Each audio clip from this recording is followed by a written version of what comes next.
how to use RSVPify and as a beginner tutorial. So a user-friendly online event management and RSVP platform is straightforward. So here's a step-by-step guide tailored for beginners. So as you can see here, this is sign up free option. That's pretty much one of the first things you're going to have to do in order to actually use this tool.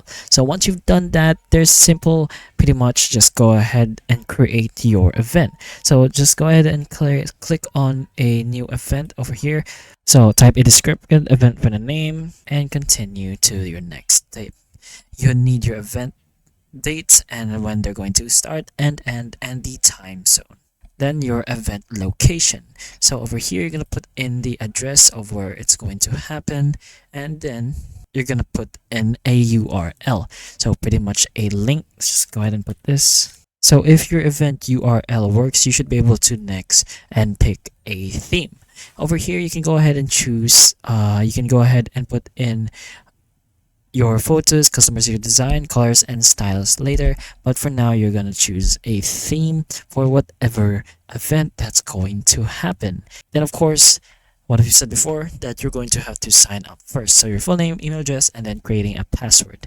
Then once you've pretty much created an event, you can go ahead and customize your RSVP form.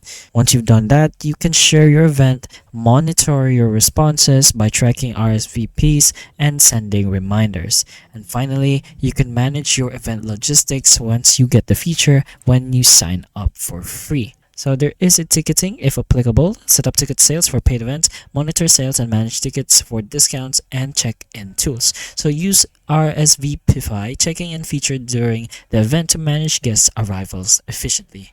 So once you get used to RSVPify, you should be able to see that it is quite a user-friendly tool and you'll get used to it quite fast. There's a lot of customizations, controls, and automations you can use in this app. But anyways, you can go ahead and look for more information in their specific website. Just go ahead and search for this in your preferred browser and you'll be good to go. So anyways, if this video helped you, please like and subscribe for more videos like this. And that's all. Thank you.